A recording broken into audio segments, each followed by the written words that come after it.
Our first stop in Guatemala was Caoba Farms, a sustainable farm led by a man named Alex Kronik, nestled in the popular tourist town of Antigua, Guatemala. At this farm, we took a tour of the space while learning about the sustainable farming methods that Alex and his team practice at Caoba Farms. There, we learned the history of over 40 years of community development centering on indigenous land care and food sovereignty, taught by an indigenous man named Cruz Cuncun. Cruz Cuncun told us the story of his involvement in the campesino a campesino movement as an extensionista, a person who travels to different places teaching rural communities the ways of agroecology and how to sustain themselves with the land. Cruz Cuncun shared with us his experiences of growing up in poverty and how agroecology and the people around him helped him overcome hardships throughout his life. He told us about his experiences during the huge earthquake that struck Guatemala in the 80s and his unfortunate experiences fleeing from the civil war that took place around the same time. Hubo un terremoto, nos bajó a todos. There was a huge earthquake and it took down all the buildings. Se quedó todo San Martín, el municipio, se murieron 5,000 gente. All of the buildings in San Martin fell down and 5,000 people in that county died. As our time with Cruz Cuncun came to a close, he left us with the 10 commandments of an extensionista, a list of things that he lived by when working alongside rural communities. These commandments helped him become a successful teacher, farmer, and community member. They pertain to relationships among ourselves, the people around us, and the natural world. Meeting Cruz Cuncun was an awesome experience, and we all took away something important from our time together. Our next stop near Antigua was Volcán Acatenango, a volcano 13,000 feet above sea level and adjacent to the Volcán de Fuego, one of the most constantly active volcanoes in Guatemala. We hiked a small part of the volcano to meet up with our friend Jaime, an indigenous man who introduced us to his land and taught us how to plant corn, fava beans, and peas. Sencillo y práctico. Y uno por esquina. Y luego es poca la tierra, es muy poca. No es nomás esto. Porque si haces esto, mucha lluvia, lo sumerge y ya también nos sale. ¿Viene? ¿Viene? ¿Viene? ¿Tienes? Uno. Entonces vengo y sigo. Uno. You said that ideally you would want to put them closer, Ya but estamos listos. for the winter it's a little bit more complicated. Y ya, perdón. Este otro esté acá.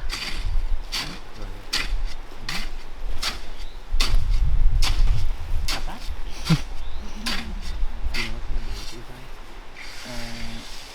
Sí tienes que tomar fuerza. Entonces, aquí no hay problema. We each took turns planting seeds and learning the techniques that we had been taught. We learned a lot from him about his farming methods, as well as the history that he and his family had on their land. At the end of the day, after our long hike, we shared a meal with him and his family and got ready to travel to our next destination, El Mirador Farm. El Mirador Farm is an indigenous, family-led farm in the town of San Martín y Lotepeque, a place about 2 to 3 hours away from Antigua. At this farm, we meet Moises, Brígida, and the rest of the families in El Mirador. We stay in the homes of local people living in the town of San Martín and travel about 15 minutes every day by bus to the farm where Moises and Brígida tell us the stories of their land and of the Movimiento Campesino a Campesino, in which Moisés' late father, Manuel, was a leading figure. On the first day we arrived, we were treated to a delicious homegrown meal after a long drive from Antigua. Brígida and Moisés began telling us their family's history and how they came to own the land on which we were on. She told us how she had met her husband, as well as what had motivated Manuel to become an extensionista. She showed us around the property and mentioned that the soil was red hard clay when they first moved in, But through the help of Manuel's agricultural knowledge and community support, they were able to rejuvenate the land into what it is today. Then, she told us how their hard work had been uprooted when the huge earthquake occurred, as well as their hardships in keeping and taking care of their land when the Civil War erupted in Guatemala, and Manuel and Brígida were forced to separate and flee from their land to Mexico and later Honduras. At the end of our stay, Moises and Brígida recounted their experiences and challenges of returning to El Mirador after the war and continuing to live off their land ever since. Pues nosotros familias aquí, pues mi trabajo es también es criar animales, gallinas, cerdos. Desde que pasamos a vivir aquí nos sentimos mucha tierra. Y desde ese entonces tuvimos una vaca. Entonces a nosotros no vamos al pueblo a traer carne, a traer huevo, cosechamos en alrededor de la casa, porque cuando yo vine a vivir aquí, yo soy el único. Y pues no hay cerco, no hay nada, no hay camino, todo es solito. Yo solo riego los pollos y caminan, escarban y nixtamal, masa, hierba. Pues ahí nos dan huevo. Si quiero carne, solo estiro una gallina y tengo la comida. Si no, pues voy a cortar quilete, chipilín a la comida. Entonces no gastamos mucho dinero, no somos consumistas, porque aquí mismo hay. Entonces ahora hay un cambio, porque como tuvimos 2, 3 etapas, cuando estamos aquí, felices, la casita, llueve, se moja uno, no importa, pero ya después hicimos nuestra casa, el 76, vino el terremoto, botó la casa, toda la cosecha, maíz, frijol, se revolvió con la tierra. The next day, we were given a tour of the entire farm and continued learning about the agricultural methods that the families that built El Mirador used in order to restore the soil health throughout the farm. We also learned about the founding of a cooperative that helped the farmers establish better prices for the food they were producing. Afterwards, we traveled into town where we completed our rapid food systems assessment, an assignment that had us talking to people at the local farmers market in San Martín y Lotepeque about where they got their produce. On the third day, we suited up to do some gardening. However, we first gathered together under the trees, where Brígida explained to us that this spot had been designated as the most sacred place in El Mirador. This was the spot where they came to pray, give offerings, and request their needs, such as good health for their children. Then we were off to do some work, clearing away banana trees and planting avocado and citrus trees. So I think we're missing one hole, right? Is it back there? ¿Qué es mejor, usar las manos o usar como Have the soil level right here. After that, we walked up to Granja El Triunfo, where we meet Juanita Uz and her family. Juanita introduces us to her family's farm, which used cows as the main source for a variety of processes in their farm. Llamado Granja El Triunfo.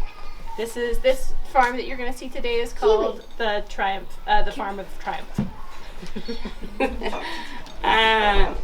Tenemos nuestras vacas lecheras, que ese es lo más importante que tenemos acá, porque de allí sacamos la materia orgánica. El estiércol, la orina, lo estamos utilizando en el pasto, en la milpa, en la zacatera, árboles frutales y todo lo que vemos acá. So they call it estiércol, so that's cow poop and it's mixed with water, and they use it in everything. They use it in their zacate, which is that big plant, the C4 plant that they use to cut for the cows, in the milpa, which we know in all of the gardens, vegetable gardens. It's kind of the base of the nutrient cycle of the farm. Ahora nosotros al estiércol le llamamos oro negro. Oh, They call estiércol black gold. We get a tour of Granja El Triunfo, where Juanita and her family show us how they work with cows to produce and maintain many aspects of their farm. We even get a glimpse into their process of cheese making. There, they use the milk from the cow for the cheese, as well as a specific organ, which salts the cheese and gives it an amazing flavor. On our last day, our trip guide Luis gives us a demonstration of a spiritual Maya ceremony. We learn about the ways in which Maya culture operates and what their belief system is like. Luis tells us about the importance of the 4 directions, as well as what each of the candle colors represent. Then, we moved on to visit an orphanage where Moises works with children, teaching them the ways of agroecology so that they may grow up with the skills and knowledge necessary to understand how to grow their own food. And that was how we spent our time at Granja El Mirador. We learned a lot about the families living there and how they used their land to provide for themselves and their community. Now it was time to move on to our next and final destination, El Instituto Mesoamericano de Permacultura, also known as IMAP. IMAP is a place located in San Lucas, Toliman, a town nestled in the beautiful and majestic lake of Lago Atitlan. We stay at IMAP for 4 days, during which we learn about the various sustainable agricultural practices and methods that are taught there, and how they relate to topics such as food sovereignty and social justice. When we arrive, we are given a tour of IMAP. They show us how they use composting toilets. Entonces, si nos damos cuenta, pues no solo se evita el problema, ¿verdad?, del uso del agua y la contaminación, sino que también todavía aprovechamos este recurso. Yeah, so we avoid using the water and pollution, but also we get this compost. And seed banks. Semillas que están en diferentes contenedores. So this is the seed bank. We have different containers. Entonces las semillas que tenemos acá pues son semillas nativas y criollas. So we have native ones and criollas. Lastly, we end the day by walking to the lakeshore and taking a swim. On the second day, we observe a deeper Maya spiritual ritual. We learn about the Mayan calendar and its relation to ourselves and agriculture as well. Then, we get together to learn about the politics and importance of food sovereignty and what the connections are between the United States and Latin America, as well as capitalism and extractivism. After that, we have a cooking class where we learn to cook with cacao and amaranth, as well as the traditional methods for preparing certain recipes. So we're just mixing the caramel with the syrup. On the third day, we wake up early to go on a hike in a forest. There, we learn more about the ways of thinking of the Maya people, and after that, we visit an edible forest, where we learn the contrast between regular wild forest and the possibilities that humans have for creating things like edible forests. After that, we traveled across the lake by boat to San Juan La Laguna, where we visit a shop to learn about the ways in which Maya people weave and dye their textiles. On the fourth and final day, we traveled to a sustainable fishery, where we learn about methods for farming watercress, fish, as well as medicinal honey. Overall, we enjoyed spending time amongst the beautiful scenery of IMAP, Lago Atitlan, and its surrounding places, as well as the amazing people who dedicate their lives to living sustainably in connection with the earth and their ancestral past. Finally, we returned to Caoba Farms in Antigua for our final dinner. The next day, many of us travel back to the United States, while others stay for an extended summer vacation. But all in all, our trip concludes here. During my time in Guatemala, I learned about the importance of food systems, eating locally, and knowing where your food comes from. I learned about the ways in which growing healthy, sustainable food and teaching people how to do the same can improve a community's well-being, spiritual satisfaction, economic prosperity, and many other aspects of their lives. I learned about the rich connections between indigenous people, their lands, the things they grow and eat, and their perspectives on how they live their lives. I also got to exercise my translation and planning skills, oftentimes helping to plan out the day's activities or translating the topics that we were learning about, from Spanish to English, or even the other way around. I got to practice my interviewing skills as well as video journalism, and while I wasn't able to capture every single thing, this trip and this assignment have become an amazing learning experience for me. As a transfer student of color, double majoring in global environmental justice and Latin American and Latino studies, I learned about the possibilities that exist for traveling and possibly working abroad in similar social or environmental justice related fields. I made lifelong friends and connections, and I am excited to apply these new perspectives and skills to the world and my life going forward. I hope you enjoyed watching my LALS senior exit video. Thanks.